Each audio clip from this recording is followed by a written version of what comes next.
Le nouveau patriarche de Jérusalem des Latins a fait son entrée solennelle dans la basilique du Saint-Sépulcre. Voilà maintenant la nouvelle mission de sa béatitude, Monseigneur Pierre Battista Pizzaballa, semer, planter et cultiver. Dans la basilique de Gethsémani, dimanche 6 décembre, la communauté chrétienne de Jérusalem s'est réunie pour la célébration de la messe en réparation de l'acte de vandalisme qui a eu lieu dans cette même église 2 jours plus tôt. Le jeudi 10 décembre, frère Francesco Patton, custode de Terre Sainte, a célébré avec la communauté franciscaine de Bethléem une messe pour tous les bienfaiteurs de Terre Sainte dans la grotte de la Nativité. Le 6e épisode de la série consacrée au Notre Père réalisé en Terre Sainte reprend les réflexions du pape François sur la prière silencieuse traduite en œuvre de charité.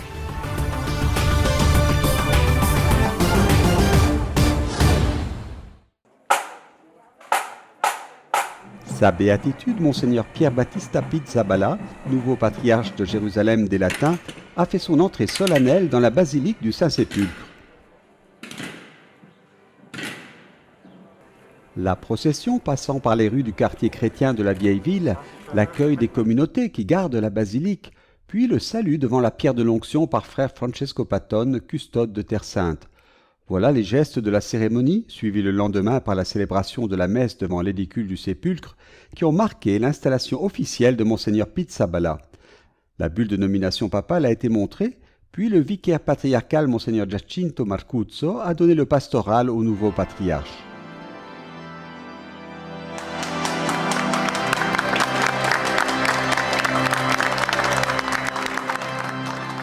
Des représentants d'autres confessions chrétiennes et quelques diplomates participent également à la cérémonie, ainsi que Monseigneur Leopoldo Girelli, délégué apostolique de Jérusalem, les prêtres du patriarcat et les frères des custodies. Nous vous accompagnerons et vous soutiendrons par la prière, qui fait partie du mandat que l'Église nous a confié, a dit le frère Francesco Patton. Nous le ferons non seulement ici, mais dans tous les lieux saints.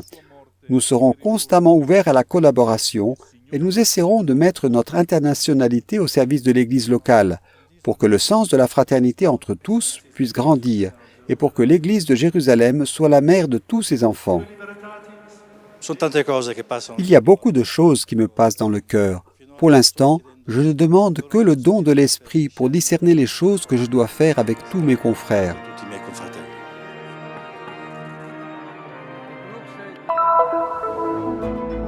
La nomination de Monseigneur Pizzaballa a été publiée le 24 octobre par le bureau de presse du Vatican à la veille de la fête de Notre-Dame, reine de Palestine. Monseigneur Pizzaballa, originaire de Bergame en Italie, sera le 10e patriarche après la restauration du patriarcat latin de Jérusalem au milieu des années 1800.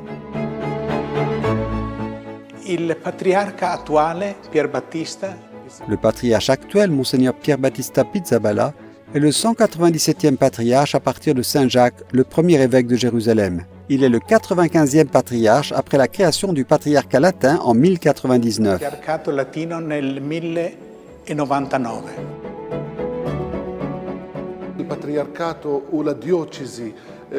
C'est le plus grand diocèse du monde en tant que territoire. Il couvre le territoire de 4 pays, la Palestine, la Jordanie, Israël et Chypre.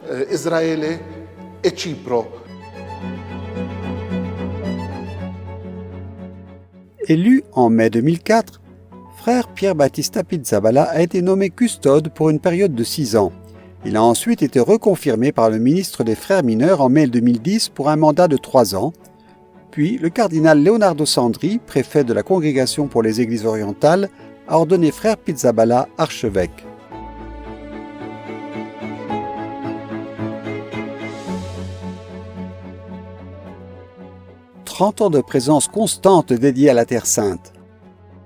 30 anni di Gerusalemme naturalmente cambiano la vita, la maggior parte della mia vita è passata qui. 30 ans de Jérusalem changent votre vie. J'ai passé la majeure partie de la mienne ici, disons la partie constructive de la vie après l'âge de 25 ans. Il est donc clair que ces 30 ans m'ont façonné. La culture de Jérusalem, l'environnement, les relations, les difficultés. Et il est clair que je commence mon nouveau service en gardant à l'esprit ce qui a été aussi mon histoire personnelle, ce que j'ai appris ici, en bien et en mal, et j'apporte ce que je suis. Qui, quello che ho imparato qui, nel bene e nel male, e porto quello che sono. L'ho visto Custode, giovane, che ha sorpreso tanti, credo. Je l'ai connu jeune custode, quelque chose qui en a surpris beaucoup, je pense pour son âge.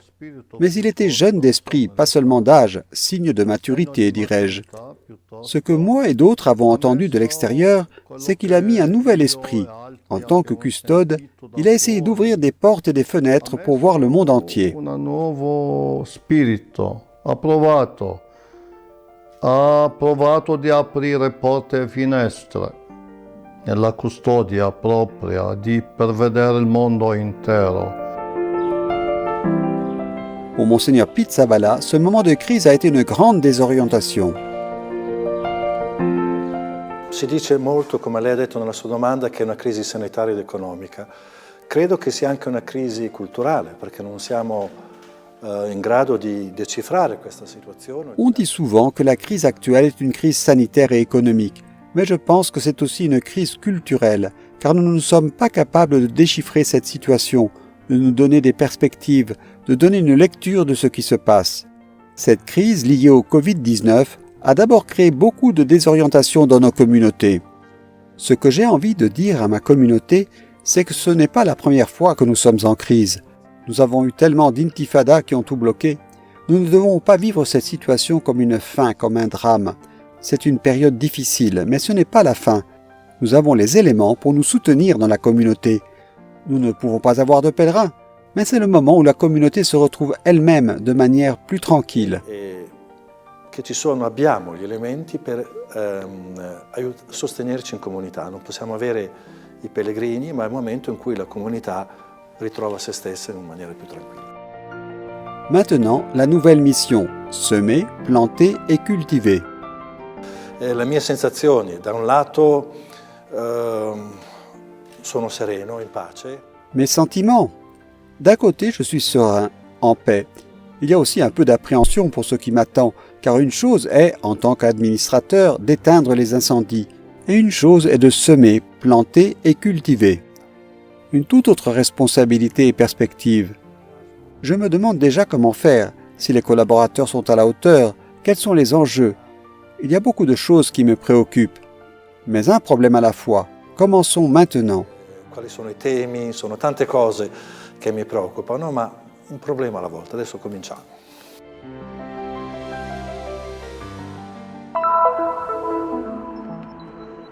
Dimanche 6 décembre, dans la basilique de Gethsémani, la communauté chrétienne de Jérusalem s'est réunie pour la célébration de la messe en réparation de l'acte de vandalisme survenu 2 jours plus tôt, lorsqu'un juif nationaliste de 49 ans a tenté de mettre le feu à la basilique.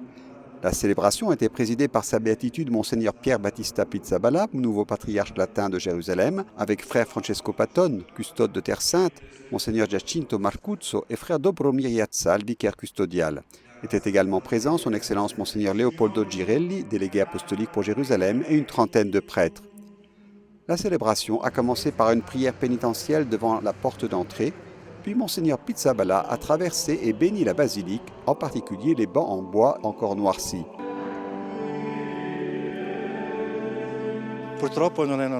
Malheureusement, ce n'est pas nouveau. Dans le passé, tant à Gethsémani que dans d'autres endroits, il y a déjà eu des épisodes similaires, certains encore plus graves.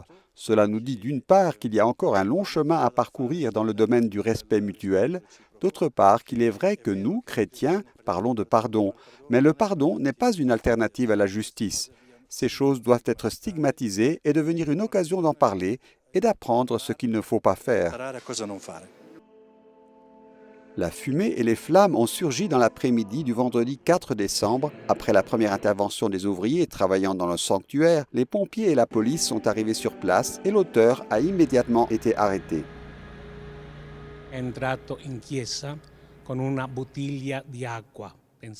Il est entré dans l'église avec une bouteille d'eau, ou du moins c'était ce que pensaient les ouvriers. Mais en fait, c'était de l'essence. Il a allumé le feu et l'a répandu de là où nous sommes jusqu'à l'autel. Il a endommagé tous les bancs du côté droit de la basilique, ainsi que le sol. I sentimenti nostri sono chiaramente sentimenti di Nos sentiments sont clairement des sentiments de mécontentement, de tristesse, car il est toujours triste de manquer de respect à un lieu de prière, quelle que soit la religion à laquelle il appartient. En même temps, nos sentiments sont des sentiments chrétiens, mais nous devons distinguer entre ce qu'est un pardon accordé sur le plan religieux et moral et ce qu'est une demande de justice qui sert précisément à protéger les personnes, les lieux et à éviter que de tels actes se répètent à l'avenir. Tutelare le persone, i luoghi e per evitare che in futuro si ripetano atti del genere. Cependant, beaucoup de gens nous aiment, a ajouté le custode de Terre Sainte, et aussi beaucoup d'Israéliens sont proches de nous en ce moment. Une proximité bien visible, exprimée par les bouquets de fleurs envoyés par certains groupes de juifs locaux et posés sur la pierre de l'agonie lors de la célébration. This act goes against our values and our shared traditions of peaceful coexistence. Ce geste va à l'encontre de nos valeurs et de nos traditions communes de coexistence pacifique et de respect de toutes les religions. Je suis venu ici pour exprimer vraiment ma solidarité et pour dire que ce n'est pas seulement une attaque contre un lieu saint chrétien, c'est une attaque contre la démocratie israélienne. Nous respectons les lieux saints de chacun et surtout maintenant que les vacances de Hanouka et de Noël approchent et alors que nous sommes encore dans la pandémie de coronavirus qui nous a fait comprendre que nous devons rester unis, ce message d'amour et de paix est crucial, il est très important.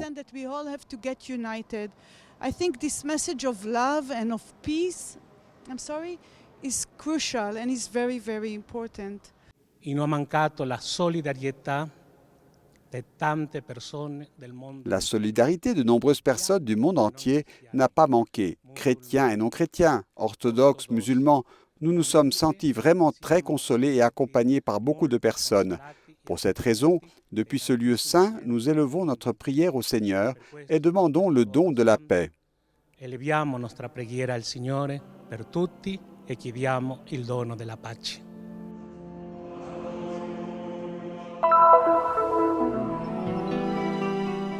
À quelques jours de Noël, jeudi 10 décembre, frère Francesco Patton, custode de Terre Sainte, a célébré avec la communauté franciscaine de Bethléem dans la grotte de la Nativité. La messe sur le lieu de la naissance de Jésus a aujourd'hui une intention précise, prier pour les bienfaiteurs de la Terre Sainte. Nous sommes ici à l'endroit où la miséricorde de Dieu s'est manifestée avec le visage de l'enfant Jésus qui porte dans son propre nom sa mission de nous sauver de nos péchés et de tout ce qui ruine et fait échouer notre vie. Les lectures que nous avons écoutées sont pour nous un grand soutien et une consolation, précisément dans une période difficile comme celle que nous vivons. Il nous révèle que le Seigneur est miséricordieux et grand en amour, a souligné le custode de Terre Sainte. Dobbiamo ricordare che quel tempo era un tempo globalmente abbastanza anche difficile. Nous devons nous rappeler que cette période a été une période plutôt difficile dans l'ensemble. Alors quand nous pensons à Noël, comme cela s'est passé dans l'histoire, Noël n'est pas un Noël poétique, c'était un Noël dramatique. Et aussi, les premiers qui sont venus l'adorer étaient des bergers et des pauvres qui veillaient la nuit et qui recevaient le message de l'ange. Ainsi, lorsque nous vivons dans un contexte difficile et fatigant comme celui que nous vivons actuellement, nous sommes dans la situation idéale pour comprendre que nous avons besoin du salut et pour comprendre cet enfant qui vient apporter le salut. Nella situazione ideale per capire che abbiamo bisogno di salvezza e per capire che quel bambino che viene a portare salvezza. Frère Francesco Patton a confirmé que les frères des custodies continuent à être présents et à prier dans les sanctuaires, même lorsqu'il n'y a pas de pèlerins, pour tous les bienfaiteurs de la Terre Sainte. Il rapporto con i benefattori è un rapporto di vicinanza reciproca. Noi stiamo vicino ai benefattori, i benefattori stanno vicini a noi. Noi stiamo vicini ai benefattori pregando per loro. La relation avec les bienfaiteurs est une relation de proximité mutuelle. Nous sommes proches des bienfaiteurs et ils sont proches de nous. Nous sommes proches des bienfaiteurs, priant pour eux quotidiennement.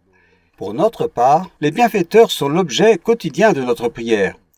En ce moment où ils ne peuvent physiquement venir en pèlerin, c'est le désir de nombreux bienfaiteurs, nous essayons d'être pèlerins à leur place et de leur transmettre ce qu'est le sens authentique du pèlerinage dans les lieux saints. Ensuite, bien sûr, nous avons besoin que les bienfaiteurs restent proches de nous, car nous n'avons pas eu de pèlerins depuis 10 mois maintenant. Nous sommes sans revenus depuis 10 mois, même sur le plan économique. À la fois nous et les chrétiens de nos communautés, surtout ici à Bethléem.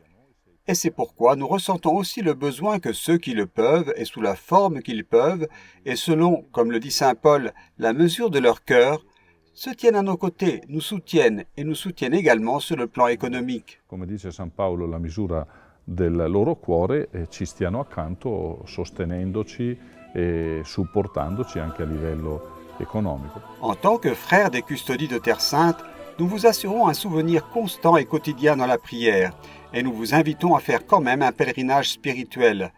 Nous vous invitons à être ici avec votre cœur et votre esprit et à vous préparer à célébrer Noël par la prière et la lecture de la parole de Dieu.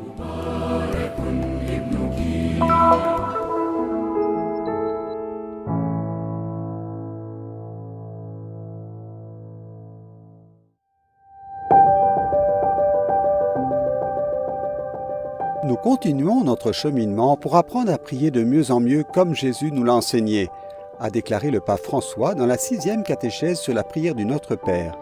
Le pontife a parlé de l'existence d'un dialogue silencieux, expliquant « Observer Dieu et se laisser regarder par lui, c'est prier ». Si nous voulons prier, nous devons commencer par rester en silence, par écouter. Shema Israël, écoute Israël. Les Juifs portent le talit pour créer une zone de silence, pour entrer directement dans le silence de Dieu et écouter la profonde révélation qu'il nous donne. Selon le pape, il y a une absence impressionnante dans le texte du Notre Père. Il manque un mot qui de nos jours, mais peut-être toujours, tout le monde tient en haute estime. Ecco, nella preghiera che Gesù ha insegnato, il Padre Nostro, non c'è la parola io. Dans la prière que Jésus a enseignée, le Notre Père, il n'y a pas le mot « moi ». Pascal, le grand philosophe français, a dit que le « moi » est haïssable. Quand les Juifs prient, ils disent toujours « Dieu d'Abraham, d'Isaac, de Jacob ». Prier, c'est entrer dans cette grande chaîne de l'histoire de l'Alliance. Je ne suis pas seul, je suis un petit élément d'une très longue histoire, et c'est très important. Moïse, quand il était sur le Sinaï, a reçu l'ordre d'enlever ses chaussures. Les chaussures sont faites de peaux d'animaux morts. Philon d'Alexandrie explique « Lorsque vous priez, essayez de supprimer, de faire taire les instincts qui sont la peau des animaux en vous. Vous devez absolument faire taire l'égoïsme. Vous ne pouvez pas vous mettre au centre. Vous devez mettre Dieu au centre de la prière, la primauté de Dieu et non la primauté de l'homme. Cela me semble très important. » Il problema bisogna mettere proprio Dio al centro nella preghiera, primato di Dio e non il primato dell'uomo. Questo mi pare molto importante. Compassion. Le pape nous invite à ne pas oublier cette parole si chrétienne et dans cette catéchèse, il a également dit qu'avoir de la compassion est l'un des verbes clés de l'Évangile. Compassione significa soffrire con gli altri. Dio ha sofferto con gli altri. Compassion signifie souffrir avec les autres. Dieu a souffert avec son peuple et la seule chose qu'il nous demande quand nous prions, c'est de porter devant lui tous les problèmes de l'humanité. Les questions fondamentales de la tradition biblique concernent les œuvres de charité. C'est ce que nous enseigne déjà le livre de Tobie. Habiller ceux qui sont nus, nourrir les affamés, donner à boire à ceux qui ont soif, visiter les prisonniers. Tous ces problèmes de notre humanité que nous devons toujours porter devant Dieu lorsque nous prions. Le pape François conclut en disant « Frères et sœurs, saints et pécheurs, nous sommes tous des enfants aimés du même Père.